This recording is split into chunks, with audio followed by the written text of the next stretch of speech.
மேலே சாட்சியா நிறுத்தின தேவாதி தேவனுக்கு, என் ராஜாவுக்கு, என் எஜமானனுக்கு, வேலைக்காரி நன்றி செலுத்துகிறேன். கிட்டத்தட்ட இந்த இடத்துக்கு நம்ம வந்து 9 ஆண்டுகள் முடிந்து 10 ஆண்டுகள் வரப்போகுது. அப்போ இந்த 3 ரூமா இருந்துச்சு. அப்புறம் இங்கே தார் ஷீட் போட்டிருந்தது. கிட்டத்தட்ட 2015 தான் அந்த வர்தா புயல் வந்தப்போ தான் நான் இங்கே வந்தேன். எத்தனை வருஷம் ஆச்சு தெரியல, ஃபோன் பண்ணிக்கிறேன். கர்த்தருடைய பெரிதான கிருபை இறப்ப தான் அந்த புயல் வந்தப்ப 2015 அதுக்கு அந்த மழை காலத்துக்கு அங்கே விம்கோல இருந்தோம். அதுக்கப்புறம் இந்த வர்தா புயல்ல இந்த இடத்துக்கு வந்தப்ப 3 ரூமா இருந்துச்சு. இங்கே தார் ஷீட் போட்ட ஒரு இடம். அது என்ன பண்ணோம்னா, இப்போ நம்ம ஆலயத்து கட்டத்துக்காக கேட்கும்பொழுது உடனே அந்தம்மா சரி நீங்கள் எடுத்துக்கோங்க, ஆனால் நான் எந்த இதுவும் செய்ய முடியாது, என்கிட்ட பணம் இல்லை, நீங்கள் பார்த்து பண்ணிக்கோங்க அப்படின்னு சொல்லி நம்ம சர்ச்சை சொன்னாங்க. அப்புறம் நாங்கள் அந்த சிவரெல்லாம் உடைச்சோம். 3 சிவர் இருந்தது, 3த்தையும் உடைச்சோம். ஆனால் ரொம்ப நாளாகவே தரை வந்து சரியாகவே இல்லை, அப்படியே தான் இருந்துச்சு. நான் எல்லாத்தையும் சொல்லி பார்த்தேன், அது கொஞ்சம் ஏதாவது சமப்படுத்துறதுக்கு ஏதாவது உளி ஏதாவது வச்சு தட்டுங்கன்னு நம்ம பார்த்தேன். 9 வருஷமா இடைப்படலை. அதெல்லாம் உண்மையாக ஒரு லேடியாக இருந்து மொழி செய்யறது எவ்வளோ கஷ்டன்றத நீங்கள் ஒரு குடும்பத்தை நடத்தவங்களுக்கு தெரியும். ஒரு குடும்பத்தை தனியாக ஒரு கணவர் இல்லாமல் ஒரு பெண் வந்து ஒரு குடும்பத்தை காப்பாற்றும் போது அங்கே எவ்வளோ கஷ்டம் இருக்கும் அப்படின்ட்டு. கெட்ஸி எப்பவுமே சொல்லுவான், நீ எனக்கு சிங்கிள் பேரண்ட் மாதிரிமா அப்படின்வா. அதெல்லாம் சொல்லாதரா, எனக்கு கூட ஆண்டவர் இருக்காரு, கர்த்தர் இருக்கிறாரு, என்ன அதனால தான் இன்ன வரைக்கும் நம்மளை தெய்வம் நடத்திட்டு வராது. இந்த ஊழியத்தில் உண்மையாக இது பெரிதான கிருபை இறக்கம், தயவு. கடந்த வாரத்திலே ஆண்டவர் எனக்கு பாராட்டின இறக்கம். அப்பா கிட்ட நான் சொன்னேன், நிறைய பேர் வந்து இந்த இடத்துல தர போடுறதுக்காக சொல்லியிருந்தோம். வர்றவங்க எல்லாருமே 20,000 30,000 கொடுப்பீங்களா அப்படின்னு கேட்டாங்க.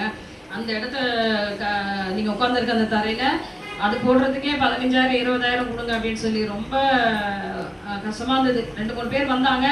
ஆனாலும் ஆண்டவரத்துல ஜெபிக்கும் பொழுது அது இப்படி அப்போ எவ்வளோ பாருங்க, வருஷம் நமக்கு பெயிண்ட் அடிச்சு கொடுக்கிறது நம்முடைய ஸ்ரீவன் அப்பா தான். உண்மையாகவே அருமையான தகப்பனே, ஆண்டவர் எனக்கு கொடுத்ததுக்காக இந்த இடத்த அடிமை நான் நன்றி செலுத்துக்கிறேன். என்கிட்ட அப்பா சொன்னார், பலிபடத்தில் இனிமேல் நீங்கள் நின்று கண்ணீர் விடக்கூடாதுமான்னு சொல்லி ஒரு நாள் கடிந்து கொண்டாரு.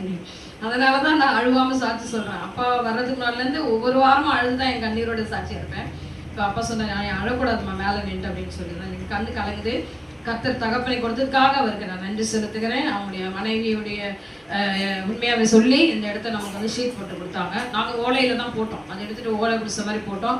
அதுக்கப்புறம் ரொம்ப பள்ளம் அப்படியே ஒழுகி ரொம்ப மோசமாக இருந்த சூழ்நிலைகளில் அந்த தாயார் அல்லிமலர் அம்மாவும் அப்பா அவங்கக்கிட்ட பேசி இந்த ஷீட் போட்டு கொடுத்தாங்க. அதுக்கப்புறம் அந்த ஜன்னல் போட முடியாமல் ரொம்ப கஷ்டமாயிட்டு அது அந்த ஆள் ஓடி போயிட்டான். ஆனாலும் ஆண்டவருடைய பெரிதான கிருபை. இங்கே நம்ம திமுகவை சேர்ந்த சொக்கலிங்க ஐயா தான் அவங்க இங்கே ஜெயிச்ச பிறகு 20,000 கையில் காசு கொடுத்தாங்க. 20,000 கொடுத்து நீங்கள் அந்த ஜன்னல் போட்டுருந்தோம் அப்படின்னு சொல்லி கொடுத்தாங்க. போட்டோம். ஆனாலும் அந்த சைடில் வந்து அப்படியே மண் ஊற்றுக்கிட்டே இருந்தது ரொம்ப நாளாக. எனக்கு பாரு எல்லார்கிட்ட சொல்லிட்டு இது நான் ஆண்டவர்கிட்ட கேட்பேன், எப்பவுமே கேட்பேன், நான் என்கிட்ட இந்த சபையை கொடுத்தீங்க, ஏன் என்னைய வந்து நீங்கள் கொடுத்தீங்க, என்னால் ஒன்றுமே செய்ய முடியாதுப்பா. ஒரு ஆண் ஊழியக்காரன் தான் ஒரு பைக் எடுத்துகிட்டு அவங்க போய் 4 பேர் சந்திப்பாங்க. அவங்களுக்கு நிறைய பேர் பழக்கம் இருக்கும். நான் என்ன செய்வேன் ஆண்டவரேன்னு சொல்லி ஆண்டோட சமூகத்தில் அழுவேன். ஆண்டவருடைய பெரிதான கிருபை தான் சொன்னேன். உண்மையாகவே இதை சரி பண்ணுறதுக்கான கிருபை. அப்பா சொன்னாருமா, ஒரு ஆள் மிச்சம் ஆகிடும் இல்லைம்மா, காசு வாங்க மாட்டாங்களா, அதை நான் செய்வேம்மா, ஒரு ஆளுக்கு மட்டும் நீ காசு கொடுத்தா போதும்மா. அதெல்லாம் உண்மையாகவே வந்து நமக்கு ஒரு இறக்கம், ஒரு தயவு தான். அப்பா உண்மையாகவே அவர் கூட இருந்து தம்பி பிரகாஷ் நான் அப்புறம் அப்பா அவருடைய ஒரு மேசரி கொண்டு வந்தார் அழகாக அதை சமப்படுத்தும்படியாக. வெளியவும் பாருங்கள், வாசலில் பார்த்தீங்கன்னா நம்முடைய அம்மா சும்மா அந்த டைல்ஸ் போட்டு வச்சுருந்தாங்க. ஆனால் அப்பா வந்து அங்கே சிமெண்ட்லாம் போட்டு அழகாக டைல்ஸ் போட்டு கட்டி கொடுத்துட்டாரு. ஆண்டோடைய பெரிதான கிருபை இறக்கம் தயவு. அந்த மாதிரி அந்த ஷீட் பக்கத்தில் இருப்பாருங்க, அது வாங்கும்படியாகவும் ஆண்டவர் கிருபை செய்தால். நம்முடைய பீட்டர் அப்பாவும் அவங்க அம்மா வந்தாங்க, தம்பி ஒய்ஃபு தம்பி வந்தாங்க. நாங்கள்லாம் போயிட்டு பிராட்வேல போயிட்டு வாங்கிட்டு வந்து வச்சுருக்கோம். தொடர்ந்து ஜெபித்துக் கொள்ளுங்கள். அது நம்ம அடுத்த வாரத்தில் நம்ம புதிய தரையிலே உட்காரும்படியாய் கர்த்தர் கிரியை செய்வாய். ஒட்டுறதுக்கான ஆட்களை கொண்டு வரும்படியாகவும் ஆண்டவர் தொடர்ந்து பெரிய காரியங்கள் ஆலயத்தில் செஞ்சுட்டு வர ஆனால் சொன்னார் எங்கிட்ட, இந்த வருஷம் இல்லாத இந்த வருஷத்துல உன்னை மகிமையாய் நடத்தவே மாட்டேன், கவலைப்படாத அப்படின்னு. நான் பொறுமையா இருந்தேன், சகிச்சவே, கண்ணீர் விட்ட, ரத்த கண்ணீர் தான். ஆண்டோட சமூகத்துல ரத்த கண்ணீர் படிச்சு தேவ சமூகத்துல காத்திருந்து பொறுமையா இருக்கணும். ஆண்டவர் விட்ட உடனே எதுவுமே வாங்க முடியாது என்பதே என்னுடைய வாழ்நாட்களை நான் கண்ட பாடம். எதையுமே நம்ம சுலபமா கர்த்தர் இடத்துல வாங்க முடியாது. முன்குறிக்கப்பட்டவர்களுக்கு மட்டும்தான். மற்றவங்களெல்லாம் டக் டக்குன்னு செஞ்சு அனுப்பிட்டே இருப்பார். குழந்தை வேணுமா போ, வேலை வேணுமா கிளம்புன்னு. ஆனா அவர் பரலோக ராஜ்யத்துக்கு நமக்கு ஒரு இடத்த வச்சுட்டாருன்னு வச்சுங்களேன், அழுகையும் கண்ணீரும் பள்ளத்தாக்கில் ஆண்டவர் உருவ நடந்து போய் ஆனாலும் என்ன பண்ணுவாரு, ஜெயம் கொடுக்கிற தேவனாய் நம்மை நடத்துவார். ஆண்டவர் இன்னைக்கு இந்த காரியங்களை பரிசுத்த ஆவியாம அருமையான தகப்பனை கொண்டும் தம்பியை கொண்டும் இந்த காரியங்களை கத்து செய்தார். அதெல்லாம் கூட நாங்களே தான் உடச்சி எடுத்தோம். அப்பா அழகா உட்காந்து தம்பி நானே எல்லாம் உடைச்சு இந்த ஓரத்துல இருந்ததெல்லாம் டக்கு டக்குன்னு போயிடுச்சுங்க. இது 9 வருஷம் ஆச்சு பாருங்க, அதை உடச்சி எடுக்கிறதுக்கு அதெல்லாம் கொடுமையா இருந்தது. ஆனாலும் சகலத்தையும் அதன் காலத்திலே நேர்த்தியாய் செய்வேன் என்று சொன்னவர் அவர் செய்தார்.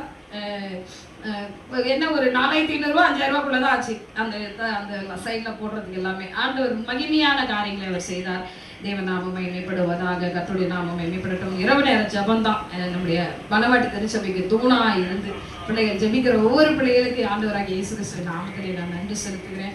கர்த்தருடைய குடும்பங்களை விடுதலையாக்கி ஜீவனுள்ள சாட்சியாக நிச்சயமாய் உங்களை நிறுத்துவார். மனவாட்டி திருச்சபைக்காக ஜெபிக்கிற பிள்ளைகளுடைய வாழ்க்கையில நிச்சயமாய் ஆண்டவருடைய பலன் மகிமையாய் வெளிப்படும். கர்த்தர் செய்த நன்மைக்காக அவருக்கு கொடான கொடி நன்றி சோதரங்களை ஏறெடுக்கிறேன். தேவன் நாமம் மாத்திரமே இந்த சாட்சியிலே மகிமைப்படுவதாக. எல்லாரும்